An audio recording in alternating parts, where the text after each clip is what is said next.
Welcome to today's Ask the Experts webinar, School for Thought, EdTech, and Virtual Learning, What Now? I am Chris Perry, the Executive Director of Children and Screens Institute of Digital Media and Child Development. Today's webinar will address a topic that's been weighing on the hearts and minds of parents all around the country and the globe from the moment the first school shut its doors during the pandemic. However, education technology and online learning are not new, and in fact, have been increasingly used in K-12 schools over the past decade. Now the EdTech market has skyrocketed on the back of school shutdowns, and even though students are largely back in the classroom, the expansion of these tools and their uses is expected to continue. But what do we really know about these platforms, apps, and software that children are using every day in their classrooms and even at home? What do we know about when, how, and for whom they best support learning, and what skills students and teachers alike need to use these tools most effectively? What do we know about the tech developers themselves and the ways these platforms use student data at the risk of student privacy? How do schools balance the opportunities for increasing access and enhancing learning with the protections students need to promote positive and healthy holistic development? These are some of the many questions that we've been grappling with, and today we have brought together a panel of esteemed experts to discuss these and more. Now, it is my great pleasure to introduce you to today's moderator, Dr. Dimitri Christakis. Dr. Christakis is director of Seattle Children's Research Institute, Center for Child Health, Behavior, and Development, a professor of pediatrics at the University of Washington School of Medicine, and a pediatrician at Seattle Children's Hospital. Christakis is a leading expert on how media affects child health and development, and a member of Children and Screens National Scientific Advisory Board. We are thrilled to have Dimitri here to lead this conversation today. Welcome, Dimitri. Thanks, Chris.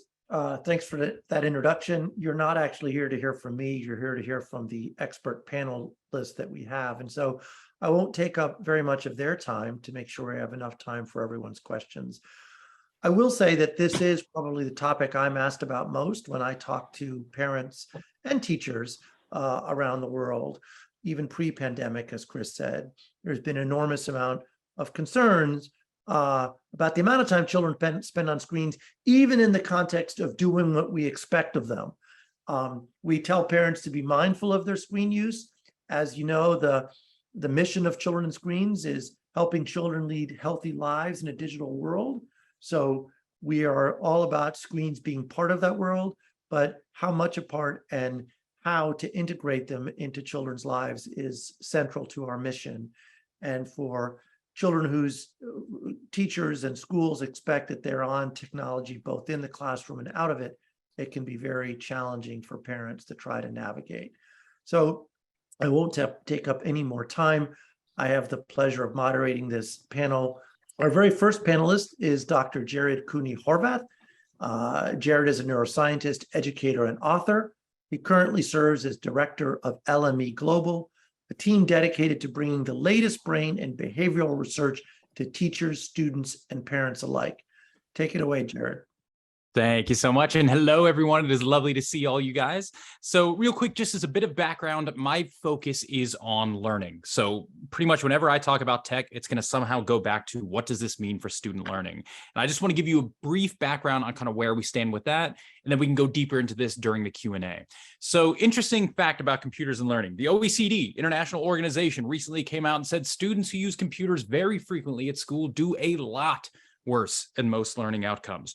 JPEL, an international research organization, took a look at 126 research studies on computers and ed and concluded that computers do not improve K through 12 grades and test scores, and online courses lower academic achievement compared to in-person courses.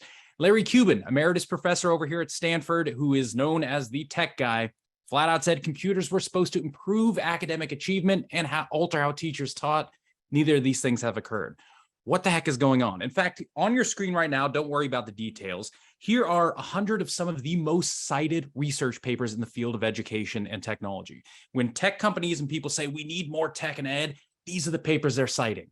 Here's the joke. If you actually go into those papers, 50 of them demonstrate computers do worse than live and in-person learning. Of the remaining 50, 22 only suggest that computers are equivalent to live and in person. Of the remaining 13 don't compare computers to anything, so they're not real research, meaning of these 100 highly cited studies, 15, only 15 suggest that computers can actually boost learning. That is a horrible ratio. Imagine you get accused of a crime and you have to sit a trial in front of a jury of 12 of your peers, and they come back, 6 of them saying you're innocent, 2 or 4 saying, yeah, we don't know, and 2 saying you're guilty. There isn't a judge in the world that's going to convict you on those ratios. Yet those are the ratios everyone are using to say we need more computers and tech and education. What the heck is going on? The problem with computers in education is this. It concerns what's called a primary function. So every tool in this world has what's called its primary function. That says when you get that tool, what is the first story that pops into your mind in how to use it? So for instance, a hammer. If I hand you a hammer, almost immediately y'all are going to start looking for something to hit. Now, that's not because a hammer can't be used for other things. You can use it as a bottle opener, a screwdriver. You can throw it at something. There's tons of tools or tons of uses with this tool. But as soon as you get it, 90% of the time, 90% of us use this tool to hit things. So once we get it, we activate that story, off we go. So what is the primary function of computers? When kids sit down in front of a computer, what's that first story that kicks online? Well, let's break it down. So these values I'm about to give you, these are pre-COVID. So since COVID, these numbers have all gone up, but the ratios have stayed essentially the same. So we can assume this is going to keep going just a little worse in terms of the values as we go. But here's how teenagers use computers most often per week. Break it down. 10 hours, 45 minutes playing video games, 10 hours watching TV, videos, YouTube, Netflix, all those things. 8 hours, 15 scrolling social media, 7.5 listening to music, 3.5 doing homework. Congratulations. 2 doing schoolwork. So that's using a computer at school. Awesome. 1:15 reading for pleasure, 1 hour creating actual content, and a whopping 15 minutes writing for pleasure. So if you break that down, extend that, assume that school is in session only 180 days a year. That means kids on average, teenagers, are spending their time on a computer learning about 200 hours a year. Now that is awesome. Until you compare that to the amount of time they spend using the same exact tool to passively consume rapidly switching media content, 2,000 hours. How are 90% of people spending 90% of their time using a tool? I think we found our primary function. This is why when you sit a kid down in front of a computer and say time to learn, most of them will make it on average 6 minutes while doing homework before they begin multitasking, opening other tabs, looking at other things.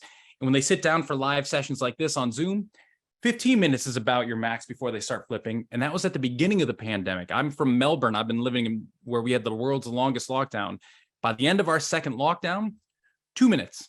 That means most kids would log on to class and immediately they'd say hi and then go right over here and start doing other things. And the joke is once you start multitasking, learning is done. You might as well not be doing it. So the important thing to remember is this. Nobody has ever argued that computers can't be used for learning. That's never been the argument. The argument is that computers so often aren't used for learning that now when we try and shoehorn that function in and tell students, here's how we want you to use this tool, the vast majority of them simply can't do it. We've got a massive obstacle we've got to overcome. And that's the issue we're seeing with computers and learning. So a lot more we can talk about but we got plenty of time, other people to chat with. So I'll hand it back over to Dimitri and we'll chat during the Q&A. That was great. Really set the stage very well in a very provocative way. But I think that's terrific because that, I think, is precisely the point. I think many people have just believed that computers are inherently a good thing for education and not subjected them to the scrutiny that they deserve. Our next speaker is Tessa Joels. Tessa is president and CEO of the Center for Media Literacy, where she has served since 1999. She also founded the Consortium for Media Literacy, a nonprofit research organization. She recently was honored with a Fulbright NATO Security Studies Award and is a contributing scientist at UC Louvain in Belgium. Tessa, take it away. Thanks, Dimitri. Well, Jared's presentation hit the nail on the head in terms of technology alone not being the solution. What we're really seeing, I believe, is an enormous shift from an education system that has long been grounded in transmitting content to an education system that really has to help everyone learn how to learn on an ongoing basis and to use the appropriate tools for that learning process. And that's a huge shift. And we're right in the midst of it. And definitely it is an absolute imperative that we learn how to use these technology tools as part of that bigger quest to improve knowledge and improve the dialogues in today's world. So definitely media literacy has an important part to play in this, because media literacy doesn't focus on the technology itself. It focuses on the process skills that are actually needed in order to effectively use technology, effectively use information, and be able to discern, be able to responsibly participate, and to really help citizens be the ones who access, analyze, evaluate, create, and participate with technology and with media messages. And so what we're looking at is a fundamental shift in the need for teaching very explicitly process skills. In other words, how do I question all of this content? What do I need to do? What do I need to learn to assess my learning and to see how I'm coming along? And we've had a very teacher-centric approach to education. I don't argue with that, and I certainly wouldn't want to replace teachers for anything. But at the same time, we have to help people acquire the skills that teachers often provide themselves. So in other words, if I haven't learned as a young person how to look at my work and be able to ask questions about my own work in relationship to the work of others, then how am I going to learn how to evaluate it? Now the teacher gives grade. Okay, great. We have someone's judgment. But in our lifetime, we're going to be subjected to all kinds of judgments over the long haul. And so again, this is a process skill that we need to teach and that has to be learned. And it involves a shift in the role of the teacher as well. So we're not talking about just surface level change here. We're talking about a very deep change, and it takes time. And certainly COVID has exposed the weaknesses in looking at education in a way that, will be continuing forever. It won't. And we definitely need to teach these process skills so that we have anywhere, anytime learning with critical thinking and with the ability to discern and participate. So that, I believe, is really where media literacy can make a contribution. And I would certainly call for much more R&D around this so that we learn how to do the job and do it well. Thanks. Thanks, Tessa. Yes, I'm sure we'll have lots of questions about the importance of media literacy, teaching both in schools and for parents to learn for themselves and to teach their children. Yes. Our next presenter is Dr. Velislava Hillman. She's a visiting fellow at the London School of Economics and Political Science and founder of EDS, EDDS, a research-based project that aims to independently evaluate education technologies across various aspects, from cybersecurity to data privacy, ethics, and pedagogy. More broadly, Veli's work lies at the intersection of EdTech and children's rights and freedoms in a highly digitized learning environment. Take it away, Velislava. Thanks so much. Yeah, great introduction and great speaker so far. I hope I'm not going to bring in some very negative and pessimistic overview of my research. Additionally, I just wanted to add that I'm also a parent of 3 children, 13, 11, and 9. And so I'm experiencing the digitalization of their lives and education as we speak, firsthand. So my discussion reflects both the research that I've been working on and personal experiences. Just before I dive into the research, because I'm talking about more about the what mechanisms are in place before we actually let EdTech products in education, what sort of governance and oversight is put in place. But there are three kind of big goals, big questions and concerns that drive my research. The first one is, what is the planetary cost of connection? We're pushing for more computation power and digitalization of everything. We replete natural resources to produce more digital products while wars, energy shortages, and poverty is all around us. The second question is, what is the human cost of connection? So what happens, what do we do and undo as we plug in children to more devices at home and at school? And three, what kinds of people do we want to be, and what kinds of people do we want our children to become in a world of advancing technologies and AI?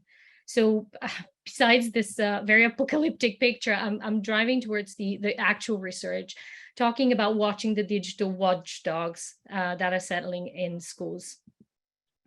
So the main research, so basically, I look at the educational ecosystem as a really indulgence of edtech products. And typically a K-12 school children, at least in the environments that I've researched, that's in the US, in UK and in the EU region, children would interact or be a part of complex data generating systems. Platforms would hold granular information about a child's learning, from grades to behavior and more. Applications are now used to profile a student's attitudes, suggests even career pathways. Schools are saturated with edtech business offerings to help, expand, supercharge, enable success, empower students. But these businesses are also tapping into very sensitive, granular information about children every single day. And so important questions need to be asked. And I ask them both as a researcher and as a parent. First, who decides what edtech products will be adopted? According to what benchmarks and standards? Who evaluates what edtech companies will do? And what happens if they actually fail to deliver to their promises, and who is held responsible? There is no coherent benchmarking or standards across products from the research that I've done for the past several years. Identifying a standard model that unifies everybody's needs in a complex ecosystem is typically a low priority for policymakers. It becomes more responsibility on the school leaders' side, even to an extent on teachers, but so does liability. And so what we also need to ask is, what are the risks of no governance and regulations? EdTech become a powerful decision maker in education. Children's futures can be determined simply by complex, difficult to understand or impossible to see algorithms. We see even policy backing up such initiatives. For example, California's Cradle to Career Data System Act, which envisages statewide data infrastructures that integrate data from various partner entities and other complex systems generating data about children. Even U.S. Chamber of Commerce's ambitions to collect data from everywhere about a child is with the ambition to identify opportunities to steer children to specific career pathways. The risks are also related to diminished children's rights and freedoms, an absolute digital dependency, and predictive edtech can also turn schools literally into factories for class and labor reproduction. So as an initiative and a follow-up, something to take away from here, as in the action question, what do we do? What are the next steps for all stakeholders in a child's life? So from the edtech, from the industry perspective, vendors should adhere to commonly agreed policies. There needs to be constant discussion with different stakeholders. Edtech should also be licensed to operate. It's a radical idea, but why not?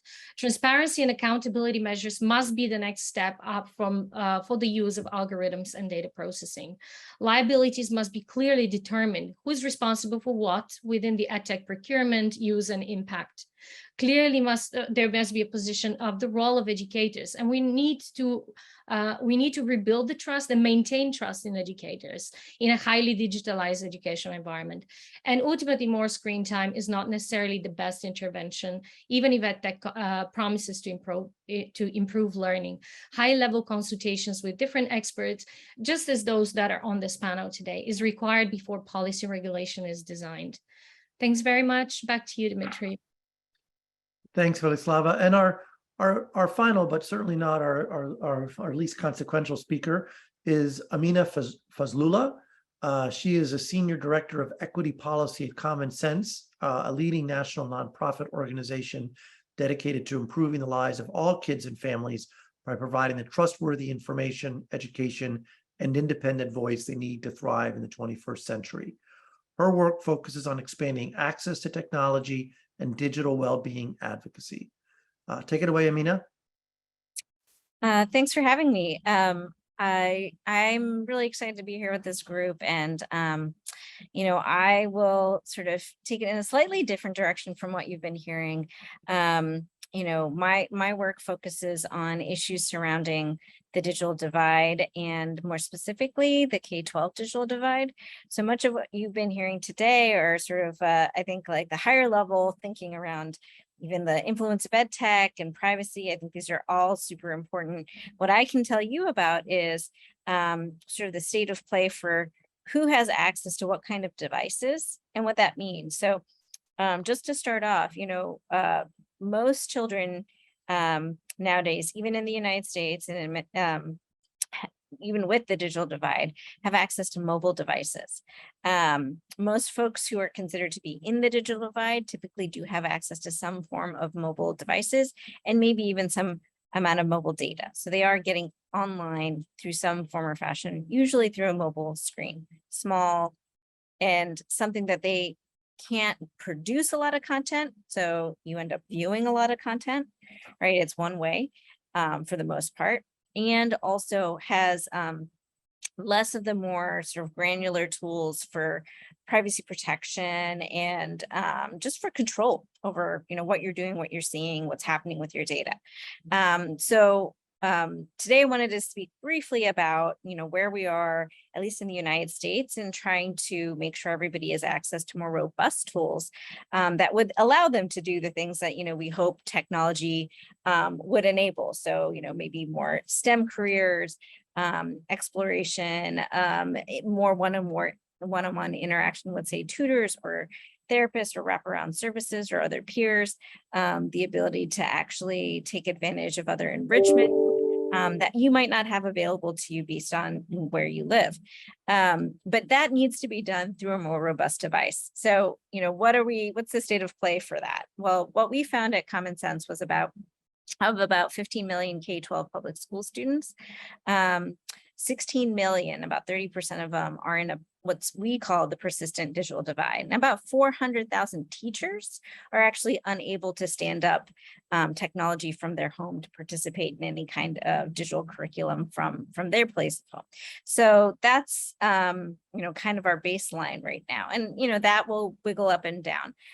Since we found those numbers, the federal government has stepped up to actually try to address this in the United States. And so through ARPA, through the American Rescue Plan, $7.2 billion was set aside in an emergency fund to provide sort of a one-time shot. It came through in a few windows, but over the course of a year, to support students and teachers in all 50 states through schools and libraries to have access to connectivity and devices of a level of quality that would allow for curriculum appropriate experiences and also potentially support sort of like longevity of the use of the device. So, hopefully not something that's like really lightweight and throwaway.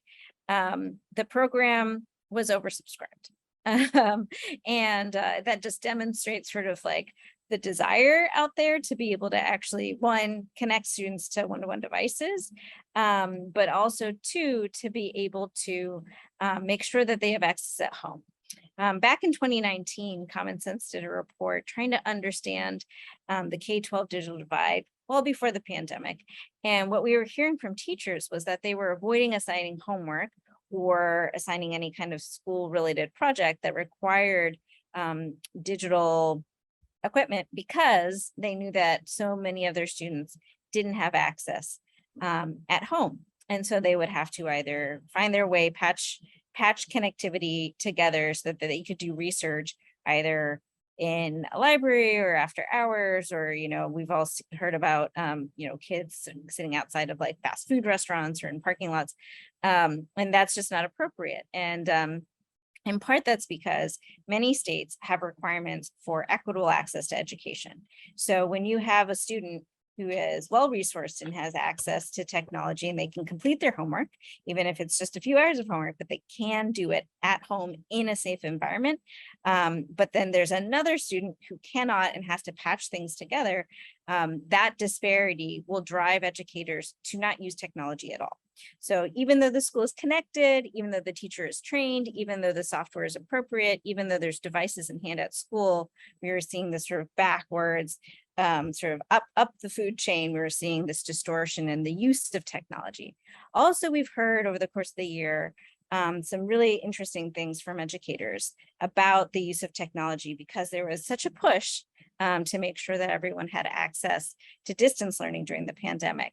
And one thing that they learned was that there was so much more engagement from parents that they were hard to reach before.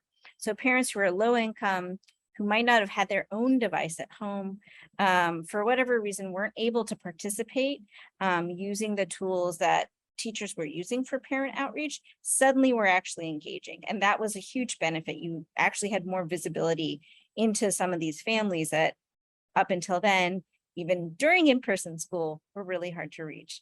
That was in part because of the devices and connectivity, but also because schools were making a concerted effort to support caregivers and students with digital inclusion training so that everybody understood how to use the devices in a safe and healthy way. The other thing that we heard from educators was that the sort of push-pull of you've got devices for a few years or connectivity support for a year was hampering their ability to do any kind of long-term planning of the use of technology in the classroom. So when you have that back and forth where, you know, 20% of your kids are probably going to fall in and out of the digital divide, or fall in and out of connectivity, levels of connectivity that are capable of meeting the tech specs of the technology they're using in school, then they'll sort of opt to not use it at all. So we've actually heard from superintendents that, you know, if they're going to continue to yo-yo like this, we're just not going to make plans to use ed tech in a comprehensive way, or we won't use more updated or modernized tools. We'll stick to kind of our old plans, and we won't actually innovate over the course of time. And that's really frightening to hear, because it's that disparity that's driving sort of inaction and better understanding how you want to use ed tech at a moment where I think we've heard from other folks on this panel, where we really do need to be concerned about privacy, where we need to be concerned about data and the quality of the products that you're using. So, you know, the last thing I want to say is that, you know, there is a lot of positive momentum right now, because there have been investments made by the federal government. There's an opportunity outside of education budgets to actually start to address the K-12 digital divide. So there's about $42 billion in funding that's coming down the pike to address infrastructure. Parts of that can go towards connectivity programs for students and teachers. There's also a program that's about $15 billion. That's about the Affordable Connectivity Fund, or Affordable Connectivity Program. That's going to be a long-term program, first time ever, for families to be able to, low-income families, to have ongoing support for connectivity at home, and a discount for devices for parents, or for per household. And again, all of this is outside of the school system. All of this is outside of school budgets. And so there's a real opportunity for schools and for students to actually have some solutions to solving the digital divide within the school system. Thanks. Thanks, Amina. So a lot of food for thought there, and a lot of questions coming in the chat and pre-submitted. I again want to ask that you please submit your questions now in real time if you want, and I'll get us started. Maybe the best place to start is with Jared's challenge about the primary function of computers, because I think even if we were, let's say, in a perfect world, Amina, to eliminate the digital divide and create a system where all children could have computers, I think one of the challenges parents face on a regular basis is, how do I ensure that it meets my child's educational needs? If Jared, if your presentation is correct, what do I do as a parent when I put my child in front of a computer because their school asked me to do that in their room so that they can complete their homework? Do you have any practical advice? And I'll start with you and anyone else that wants to chime in, either as a scientist or as a parent, Vladislav, because you're dealing with this probably from that perspective as well. Go ahead, Jared. From a pure learning perspective, no, that's it's the trick is, it's kind of like, remember when TVs were new, and this is just for those of us who are somewhat older. And everyone said TVs are going to change education. Once we get TVs in the classroom, it's going to change everything. And it very well could have. But as soon as TVs entered into the home, then education lost that battle, because people spent so much more time using that tool at home that now trying to plug it into an educational system, it doesn't work. Where something like a chalkboard, you will only ever see that in a classroom. So that's an educational tool. Once tech fit into our pockets, education lost that battle, and there's no going back on it now. It will forever be facing an uphill battle to try and make this stuff work. So if for whatever reason you have to use tech at home, just know it's going to be hard. The only way to make it useful is you have to somehow keep it so highly focused as to avoid any of those other pitfalls. So if your kid is using a computer at home, is there a way to lock that computer so that it doesn't have access to the internet? It only has access to the one program that kid has to use to do his or her homework. Is there a way to block Windows or whatever it is so that if they have to use this, lock it down? Otherwise, the more you can unplug them, the better. If you got a printer, print it out. Everyone learns better reading hard copy than they do digital. Print it out. Are you doing homework? Print it out. The more people print it out, it's easier to control where their attention is focused, where their learning is going, and that way you don't have to worry about this tool. So there's no easy answer, unfortunately, but the more you can kind of think in those lines of one thing at a time, that's where you can start to get your answers. Thanks. Jared receives no funding from the paper industry, to my knowledge. Does anybody have any other comments on this challenge that parents face? I would like to just propose on a high level, of course, because that is a battle that I've tried to take on academically, at least. It's a very good question. I'm struggling myself with that because my kids are, they've got their own devices, and it's a constant battle, and the distraction and the multitasking and it is a real problem. But what I believe also is that there is no there seems to be no real choice when it comes to these things, and I think that conversation needs to be had with parents, with school districts, at least to provide a real option, a real choice, an alternative. It cannot be just the digital. There has to be, a more powerful conversation. I think these conversations are important. They just have to reach a wider audience. I'd really like to reinforce that idea of conversations, because certainly a lot of early childhood research shows that talking with your children is really the best way for parents to help their children kind of navigate all of the information they're getting through media and through technology. And so I think in some ways it's what we do outside of the technology that's more important than the technology itself, because definitely the technology is a tool, but how do we use it?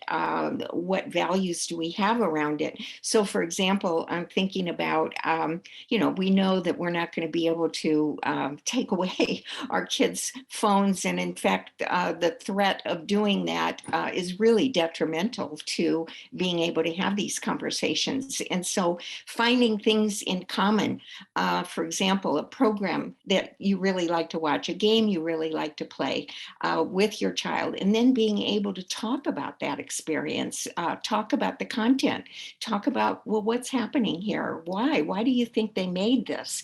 And helping your children start learning to really ask questions about their use of the technology and the media. So for example, well, who made this?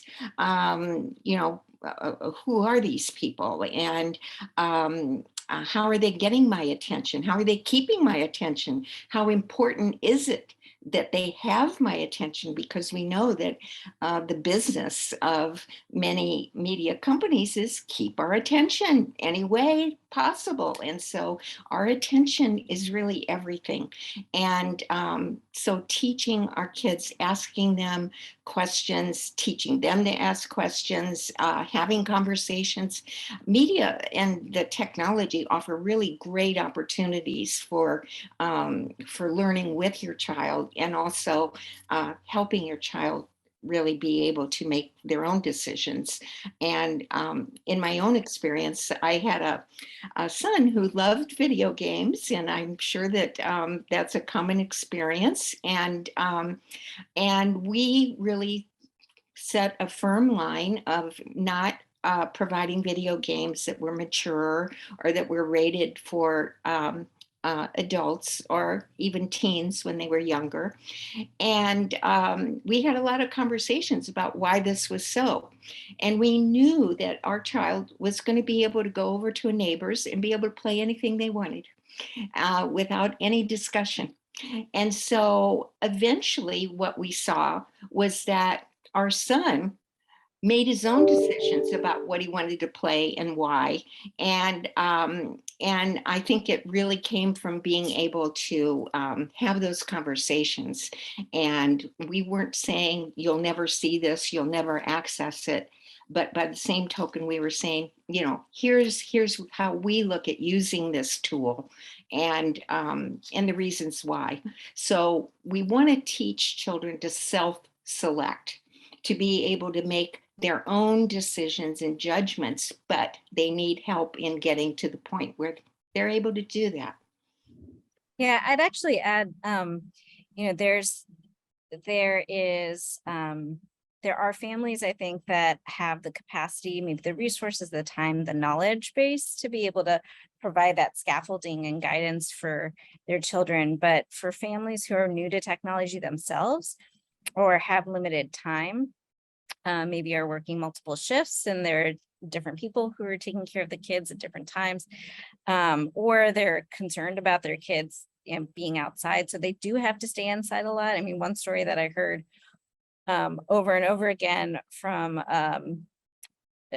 work and trying to get connectivity into public housing and getting families to use internet service instead of cable service was, I heard this grandmother that said, I know where they are when I turn on my TV.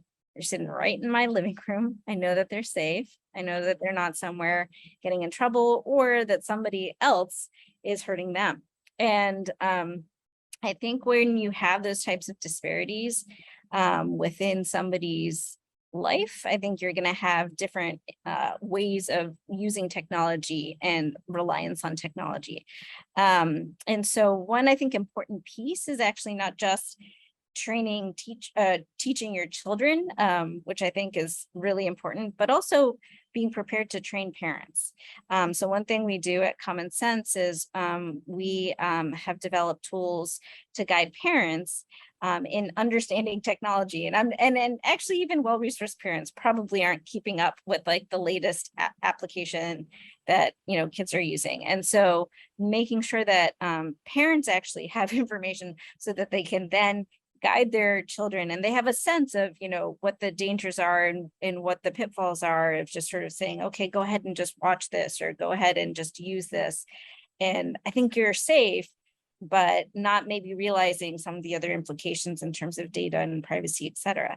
So making sure that there's both tools to train parents and also kids is important. And then also finding multiple trusted partners to train children. I think having your parents sit down and talk to you is important, but also if you're able to be in a school environment and hear about digital citizenship and digital literacy, media literacy, I think that's really important too. So making sure that schools are actually not just training teachers to use technology, but also guiding students to be better digital citizens as well. Thanks. Looks like everybody had something to say on that particular topic. Let me continue on the privacy theme and talk about it in two domains, both privacy in the classroom and then privacy at home. So this this has two components. The first is, what do we know about educational technologies collection and use of our children's data? I'm sure Velislava has something to say on that. And to the extent, to all of you, that parents choose to use some sort of technological solution to lock their computers down, to limit their access to distractions. Do you have any recommendations about one? And please disclose if you have any conflicts related to that. And how do parents manage that to ensure A, that it works and kids don't work around it, and B, that they maintain their children's privacy? So those are two different privacy questions, two different domains. Who wants to go first? I can start with the first part of the question, if you're okay with that. If Sure, everybody- about EdTech's collection of data on children. Yeah. I think it's very messy, it's political, it's a business, and it's evolving, and it also contains unknown unknowns. So it's not a very straightforward answer. We do well, evidence and research is showing already that there's a lot of data that's been collected. In my research, I've seen that a lot of granular data is collected. A lot of advancing technologies are now optimizing on these things. And of course, there's also the issue of education technologies are ultimately businesses, and they're looking to capitalize on these opportunities. There are issues in terms of privacy on at least two accounts. First, the fact that a lot of granular information is collected about children on a daily basis. And then from security perspectives, the different stakeholders, the different third parties, and how many parties are accessing this data. It becomes a very, very messy ongoing problem. But the second part to my answer was that it is also a political issue. Because data on one hand obviously provides important information about outcomes, about it allows for accountability to the educational stakeholders. It allows also for some kind of transparency to show how the processes of education are going, where the issues are, and so forth. There are opportunities to that, but the problem is that it's such a complex ecosystem of data systems and participants, and it's an ongoing and growing and evolving. Even from the side of the edtech sector, and from the side of the policy demand for more data, for different type of data, and so forth. So it is a multifaceted issue, and in the middle of that is children, and they are the ones that we need to be concerned about, and their rights to privacy and freedoms, and what happens to this data haunting them eventually along into their futures. With regards to edtech, there's another element that, again, I want to stress the fact that these are businesses. We need to look more at what they do and what their business models are, how that data that is collected on their part is utilized or is capitalized on. We see we can draw parallels with social media and with big tech platforms, and we see how data is being capitalized on. And these are real concerns that we need to focus on in education. I will stop here just to give a chance to the others to join in, but I may want to talk about a bit more on the data complexities and the data risks. So Velislava, let me just ask you a yes or no question. Are you concerned about the edtech company's collection of data on your children? Yes or no? Yes, I am. Okay, thank you. Who wants to talk about the use of technology and invasion of children's privacy at home if parents are using such technological fixes to lock down children's screens? I could push in on I can't talk too much about the data and privacy issue, but I can say if you've got a system or a program that's going to try and lock down a computer, it ain't going to work. Best of luck to you. That's the big joke.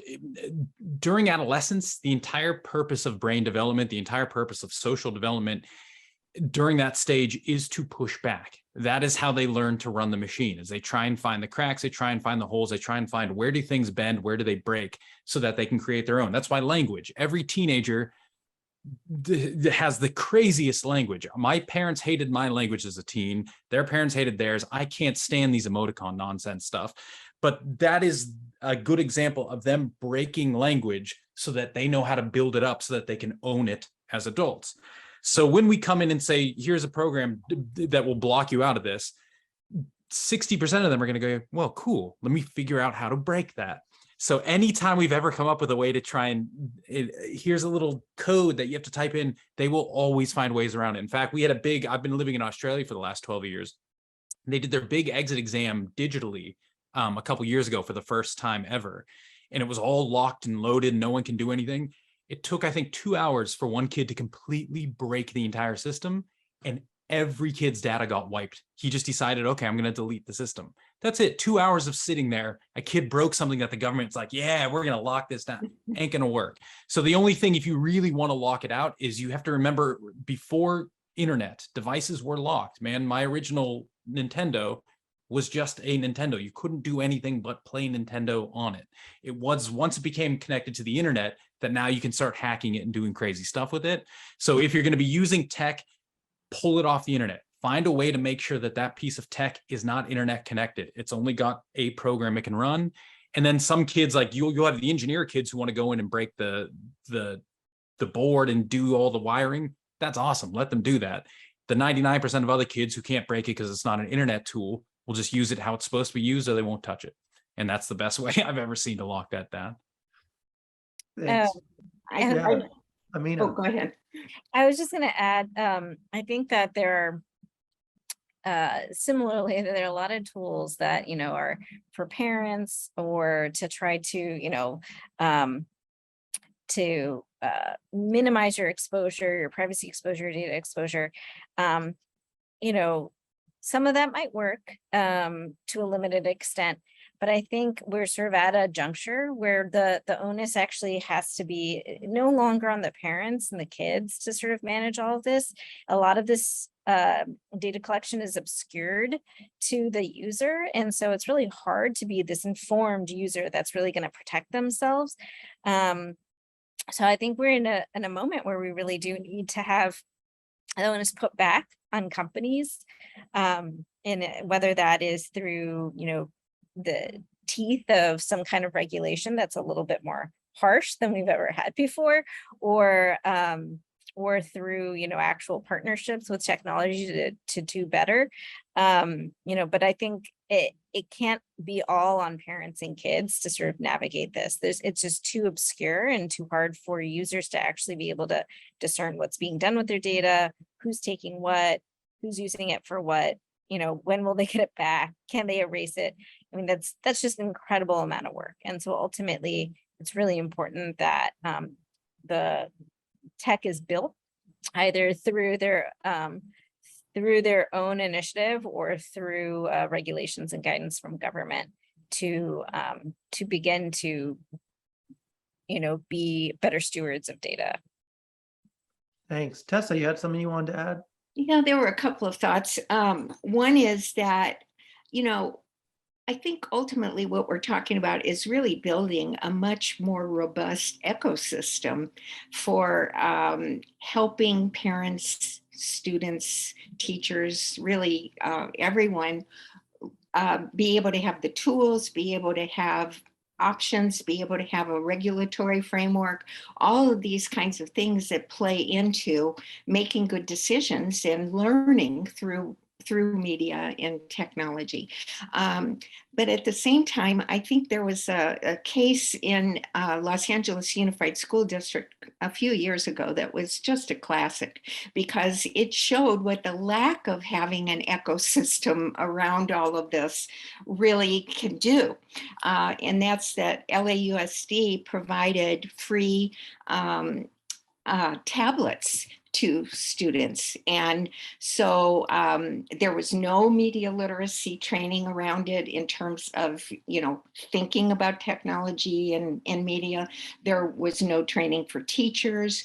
There wasn't really preparation in terms of finding good ways to integrate the technology into the classrooms. So in other words, it was just hand these kids a device and let them go.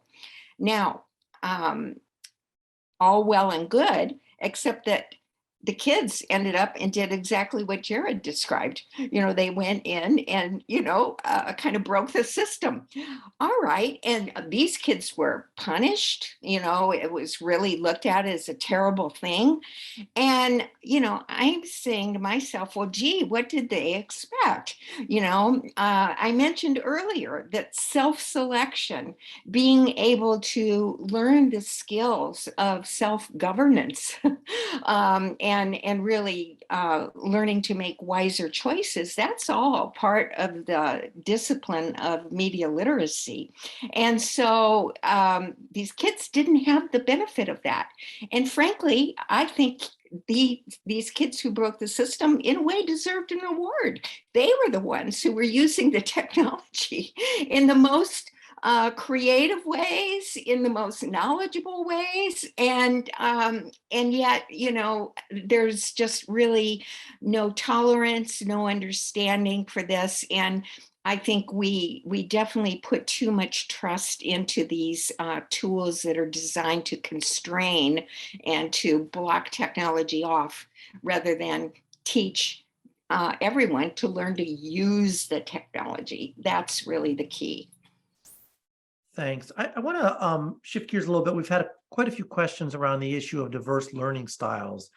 And I think it's really important to think about that. A lot of the conversations we've been having have been discussing both technology and students monolithically. Computers good or bad, kids use it effectively or not. But there's a huge diversity, both in terms of the platforms and, of course, in terms of learning styles. The same child might find computers incredibly distracting. Another child might find them very engaging and pedagogically effective. And what are people's thoughts on that? I'm gonna chime in on that. No, that's all a myth. That's absolutely not true.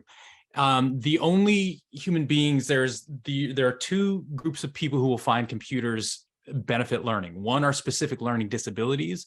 If you're blind and a computer can speak to you, in specific learning disabilities, that's where we will see a boost of learning. The other is, and this is a very small subset of human beings, people who are too nervous to be around other human beings can learn using online live classes better than, say, live.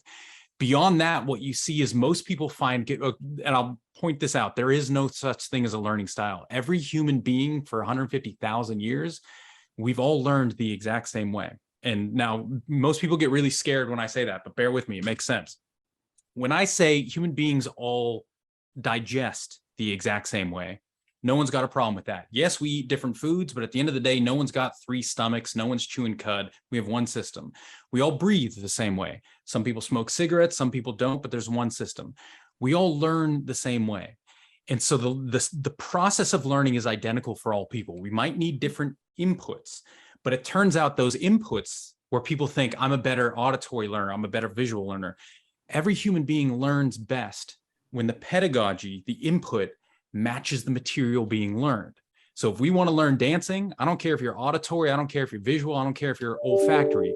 Everyone learns better when they get up and dance. If you want to talk about painting, everyone learns better when they see a painting versus when they hear it described. So this idea that people learn different ways, it's never actually panned out. Everyone will learn better when the pedagogy matches the system, which tends to be, unless you have a learning disability, better live than on a computer. Now, with that said, some people, the big then thing with computers is they are highly engaging. No one has ever denied that. The computers are ridiculously engaging. You get kids sitting there for 6, 7, 8 hours on a computer. Engagement is not synonymous with learning. We have this mistaken belief that because something is engaging, you learn more from it. And that's not true. The engagement learning continuum, most people think it's a straight line, right? As engagement goes up, learning goes up. It's not. It's what's called a sinusoid. It's an S, essentially. If you're disengaged, if you have no engagement, you're not learning. But as soon as you get to a moderate level of engagement, boom, you have the same opportunity to learn as someone who is wildly engaged. And you see it in your own life. How many movies have you watched that have been wildly engaging? Like those Thor movies, you're there, wow. 2 weeks later, you can't tell me anything about it. But then there are other movies like Affliction, which are real hard to watch. They're not engaging, they're not fun. But because of what you do, the thinking you do over the next couple of weeks, years later, you still remember a ton from that. The engagement didn't drive the learning drove the learning. The engagement simply opened a door. So I think it's important to recognize some people like computers because they're engaging. Most of us don't know what's best for our learning. I like computers too, but I still learn better from a book. Even though I like looking at things here, I like YouTube clips. It doesn't mean that improves our learning. So unless you have a specific learning disability or you cannot be around other human beings for stress, well-being reasons, there's no evidence suggesting that people learn better on computers. There's a group of people who just like it better. It's just not, we haven't seen it. It's not there. Sorry to be that guy. Anyone want to comment on the question or on Jared's answer to it? We're going to let that stand. There's no such thing as learning styles. I will point out that Jared did mention that kids with learning disabilities, and that may very well be what I don't know what the questioner had in mind. But are you suggesting, Jared, that for kids with certain learning disabilities, computers may play a role? Oh, they've been an absolute godsend. Technology has absolutely changed the field of specific learning disabilities. Think of all the kids who, even go extreme, the kids who can only speak through a computer now, who we never even got to hear from in the past. So when it comes to, being able to engage, and just take it back to Zoom over COVID lockdown. If it's the difference between nothing and something is always going to be better. If it's, you're not going to do any learning versus let's at least do Zoom, cool. Then you get to say, then, is that something better than the best thing? And that's when we say, no, look, Zoom is not going to be as good as being live. But if all we have is Zoom, then use it. And that's where you see specific learning disabilities. There are some kids that simply cannot engage with learning any other way, but this finally opened it up. Is it the best way? Might not be the best we know in the world, but man, it's the only way they got. So in that case, it's an absolute godsend for them. Yep. Could I just chime in very quickly Sure, with a of course. comment and a question for Jared? Does it mean that so it seems like we've cracked how brains work, and for children, especially developing children? But my question mainly is, so do you position more the importance on the role of the educator? In terms of organizing the teaching and learning process? That alignment, yeah. Yep, absolutely. So that's where we get, and I think this is something that Tessa was hinting at, which I think is a really good distinction. The difference between curriculum and pedagogy. Teachers are human beings who have, despite what they say, those who can't do teach. Well, no, we know that's not true. Teaching is its own skill, like ice skating or car repair. It is a skill that human beings have spent decades refining, perfecting. And some people are experts at it because they devote their lives to it. And that's pedagogy. There are ways of teaching, walking people through the learning process that these human beings have trained themselves to do incredibly well. That's different than pedagogy. What should we be teaching? And that's why I like Tessa. A lot of people say computers. I love that as a curriculum, as curriculum. This is something we need to learn. We need to know how computers work. Curriculum is different than pedagogy. That doesn't tell me how to teach you about computers. So I always say, like, it's like saying, curriculum, I want my kids to have good table manners. Pedagogy, that means we should teach all classes at a table. Curriculum, I want kids to be good at computers. Pedagogy, that means we should teach all things through a computer. the two don't align. So that's where I think, yes, the educator knows the pedagogy. How do we walk people through learning? And if we want curriculum, computers as a curriculum bit, love that to death, but that doesn't mean that we automatically funnel everything through that computer as the new pedagogy. The two just don't combine like that. Does that kind of make sense? Yeah, absolutely. And in fact, I'm really glad that we're putting more focus on the human aspect, because learning is highly social phenomenon. I'm very, very happy that you brought this up. I think the second thing, so one thing, the devices and the edtech products are the technique of how we deliver, how we connect, how we do things, rather than the value of the content, the quality of the content. So these are, the focus seems to have shifted, which is something that I tried to articulate through my presentation, at least to an extent. We need to shift back to the pedagogy and the quality of the content, of what values or what do we want to teach kids, and what is the role of the educator. So I appreciate your comments. Yeah. The structure function. A lot of our debate, you're spot on, with computers have been, how do we use them best, rather than why would we use them at all? We're talking structurally. What's the program? What moves should it make? What should the next screen be, rather than function? Why? What is it you're trying to achieve? And then we can decide, does this tool best align with that, or is there another way to do it? I think this also brings up a really important point about this shift in pedagogy that's happening. And as I mentioned earlier, there's this need to really teach process skills a lot more explicitly than they've been taught before. And so that's a prime example. But at the same time, I think this emphasis on what's common with humanity is also really essential, because, we aren't just looking at education from a regional perspective. We have to look at it from a global perspective, because we're also interconnected. Learning really takes place, of course, globally. And so these lessons about what we as humans need in order to learn effectively, and how technology fits into that picture, the pedagogy that we need, is really a universal need. And, so in that regard, where a person lives, how a person lives, all of those kinds of things are irrelevant. What really counts is the basic humanity, and coming up with pedagogical strategies that work for human beings. Let me follow up on that slightly tangentially, but so this, I think that one of the new aspects of ed tech is this issue of virtual learning, which obviously came to the fore in the pandemic, but is continuing in many respects, either because some schools are still locked down or will lock down in the future, or at least in the United States, with the disappearance of snow days and the expectation that those days be replaced with virtual learning days at home.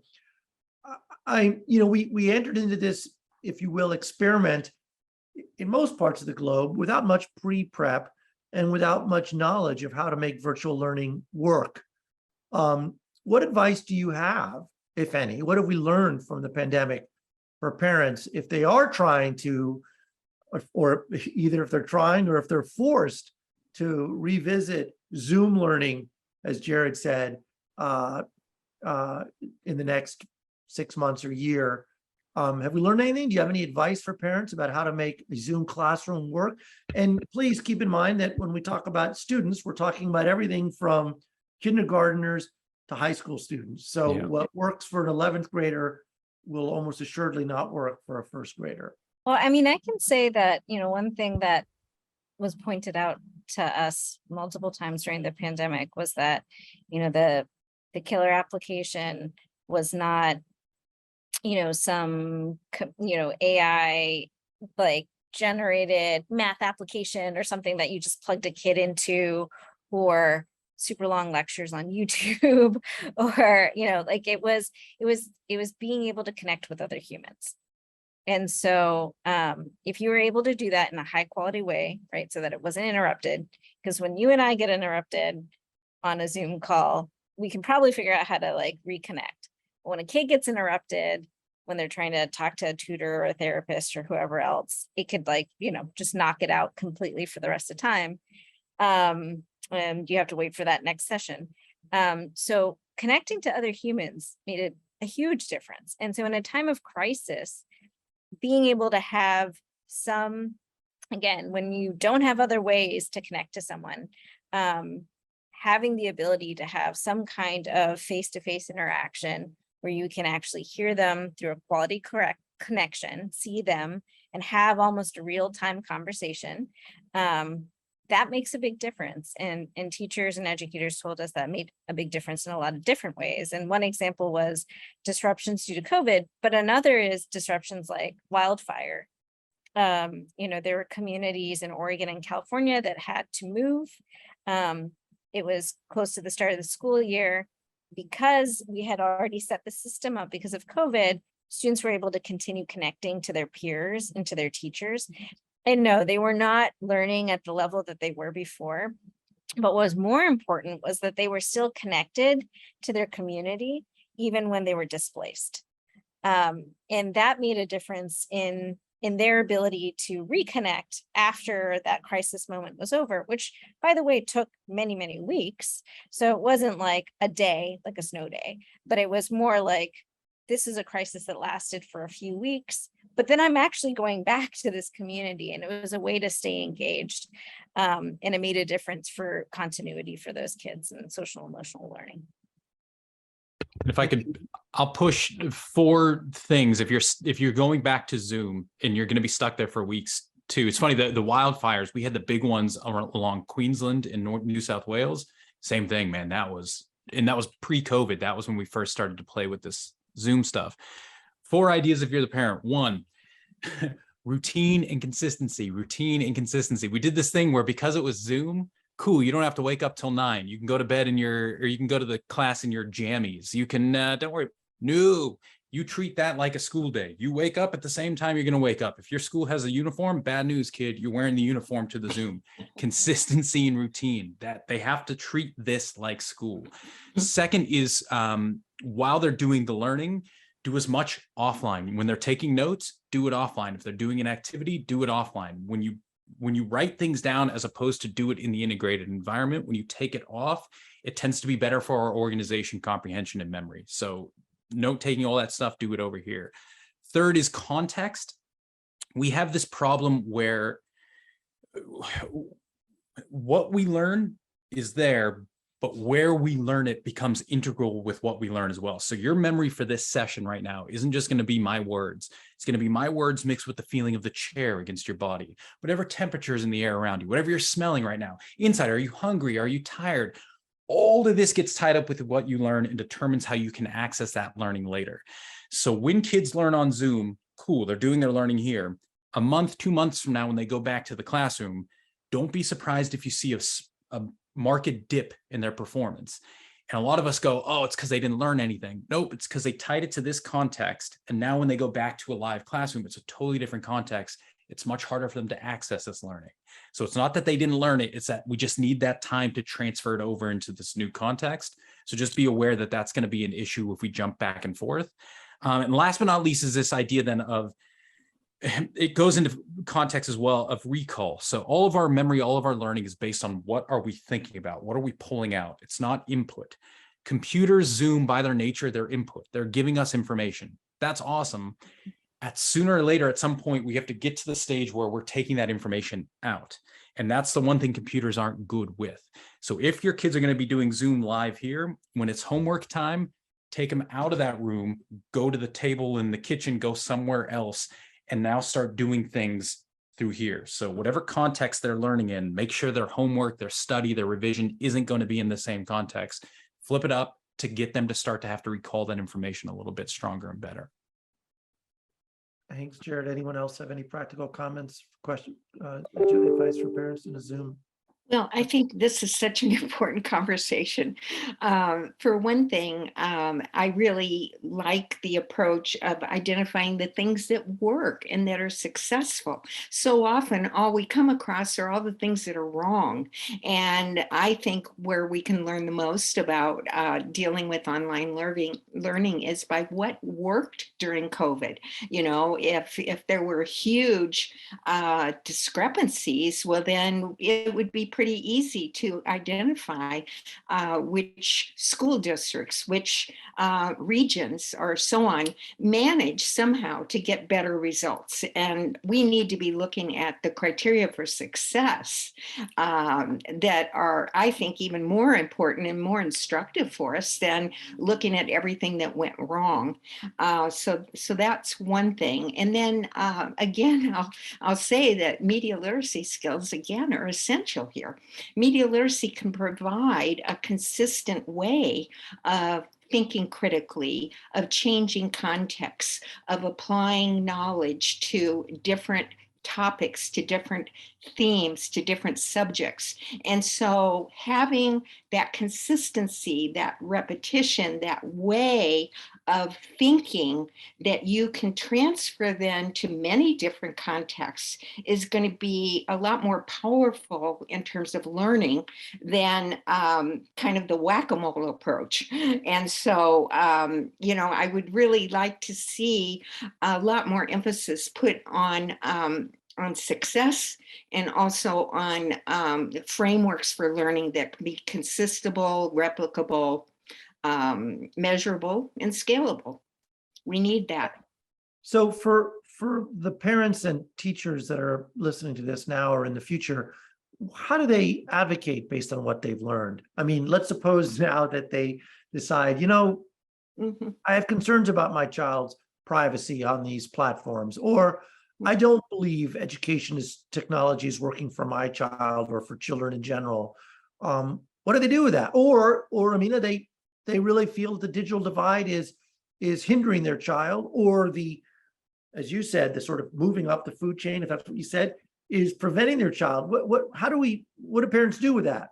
Any advice for how they can advocate for their child with their schools, and how teachers can advocate for their students within their school districts? I'd like everyone to respond briefly, and we'll start with you, Amina, and then I'll go around. I'll call on each of you. Well, yeah, I mean, certainly this is a moment where there's so much interest and awareness on the use of digital tools in education, the use of federal funds to solve issues like the digital divide writ large. So not just for students, but like across the country. And so there's a moment right now to advocate for the scaffolding solutions that we're talking about, right? Parents can talk to their schools and say, we want to make sure that there is, digital citizenship curriculum, or that there is training, media literacy training. Don't just hand technology out, of the classroom and then sort of leave it at that. Make sure everybody knows how to use it and knows how to be a good digital citizen and deal with issues like cyberbullying and, online addiction and a whole host of things. There are tools out there to support, the use of technology, and schools can help make sure everybody has access to that. The other thing is to families that want to have that sort of equal playing field, because it's just good for everyone, but also because it creates a better, more comprehensive education environment, right? Like I said before, when administrators know that everybody has access to the same resources, they can make different decisions about the use of technology. If they know that everyone has disparate access, then they will either, leave some kids offline with whatever existed before, which will likely get the least amount of updating and high quality treatment. And everybody else will get, some online thing, but also maybe because it's not everybody being used, everyone's not using it, it doesn't get the same kind of training and treatment that it deserves. So making sure that we're all advocating for the use of some of these programs that are out there so that your school district, your school system does have equal access. So the ACP program, making sure everybody has access to it. Everyone will have then access to connectivity at their household. They'll have access to a device. Schools will then have access to devices as well. I mean, it helps create a better and stronger ecosystem for decisions around the use of technology within the educational environment. And the last thing I'll just say is that, you know, making sure that if you do participate, that you're thoughtful about this moment in terms of your ability, at least in the United States, to vote, because there's opportunity right now for passage of privacy legislation, for enhancements to the Children's Online Privacy Protection Act, for pieces of legislation around the use of for kids in online platforms. So there's actually, you know, value in having your political voice heard in this particular context. There is an opportunity to actually move the needle there too as well. Thanks, Samina. Vilaslava. Yeah, I think we shouldn't kind of, there seems to be an urgency of sort sometimes in conversations, and I think we shouldn't feel like there's a race to digitize everything, and the notion of we're, you know, backwards or not progressive enough. Progress doesn't have to be digital only. And again, I strongly believe that there should be a focus on what works and the foundations, like Jared mentioned, consistency. And we also need to rebuild the trust in the role of the educator, the role of the pedagogue. We should possibly treat technologies as tools as we originally had the conversation around them, and not as solutions that you throw in and they magically solve, you know, perceived ills and problems. And there should be a sort of less hype and more realistic conversations around what works and what not. So there should be also the conversation with the edtech sector itself about the hype and the marketing narratives that they so powerfully disseminate. Thanks, Tessa. Well, I get the feeling that the education establishment is so often on the defensive, and I would really like to see more of an offense approach, in the sense of, as I mentioned earlier, what's been successful, what's our plan. How are we going to attain the type of success that's important to our people in our district or our region? We've seen that parents definitely can be activated, and they have been in the last couple of years. And I personally see this as a real positive. I know that it's caused a lot of disruption and there's a lot of disagreement that it's risen up, but by the same time, what we're seeing is that parents care, and they will take action if they are at a point where they feel that the needs aren't being met for whatever reason. And so I would like to see more leadership on the part of education administrators to really look at things from a local level, you know, at the school board level. What's our plan? What have we learned? What are we going to be doing? And why? Secondly, I think certainly in the United States at a state level, we need to look at financing. There's really often no money for R&D. There's no money for really exploring ways to learn. And this can't just happen at the federal level. It really needs to happen at a granular level, right down in the schools. And so we need to really look at different ways of financing this very important and essential learning opportunity that the schools themselves have. And then I think the other thing I would see would be definitely having some models of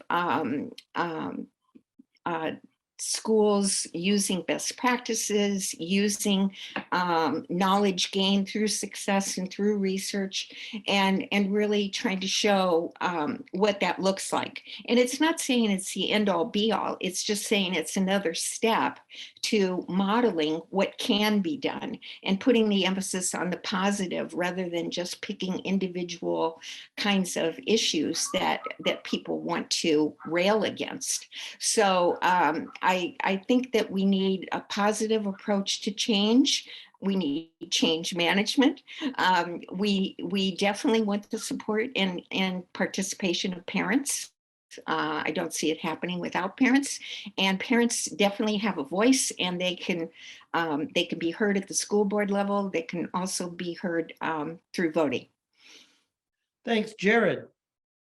Oh, you guys are gonna hate me again. Sorry, my dog jumped on my lap. Here we go. I don't know. You call me pessimistic or call me realistic. I don't know. There is no real advocating for this. The way I've only ever seen this in education is a monolith in that everything comes from the top down. And the only time I've ever seen change happen has been from grassroots bottom up. You don't advocate, you don't protest, you don't do anything.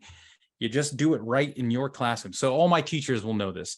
We call the classroom the black hole, because once that door closes, nobody knows what I'm doing as a teacher. I am in charge of that room. And so that's where we see the more teachers at the individual level just start to say, no, I'm not going to do that. No, I'm not going to do this. My kids never, as soon as you come into the classroom, laptops away, cell phones away, whatever it's going to be. Your administrators will push back against you, but you bring them the results. My kids are still performing highly. My kids, there are no behavioral issues in my classroom, so on and so forth. You get enough teachers doing that at the grassroots level, that's when the principals will say, oh, well, that's interesting. And then maybe they adopt it as a school. Get enough schools doing that, that's when the next level, the supers will go, oh, well, that's interesting. Then the government. It'll never come from the top down, and we will never get the top to change us. The only change in education only happens by what we do on the ground. So you've got to kind of suck it up and be willing to be the odd man out and just push these things through in your room and keep getting the results. And then as things come in the future, I was always, I say that with pure experience, man. I've lost 3 jobs because of that. The last uni I worked at, they forced us to film and put everything online. I just refused to do it. I put tape over the camera. I would turn off the mic and I would just teach. My students all did incredibly well, but I wouldn't play their digital game. And so they fired me. Fair enough. I was willing to die on that hill. I'm not playing that silly game. So grassroots is the only way I've ever seen it go. If you can get parents involved, that's the only time the top down will start to listen. When enough parents chime in and say, enough of this, that's when the government will go, well, cool, our fault, capitulate, and then feed it back down. So the more, as Tessa was saying, we can get them involved would be awesome. Just, I don't know how to organize them. And then when they come to you with the new stuff, the next new ed tech thing. Oh, it's going to happen. You're going to get VR headsets in your room next year. Oh, it's happening. Just demand the data.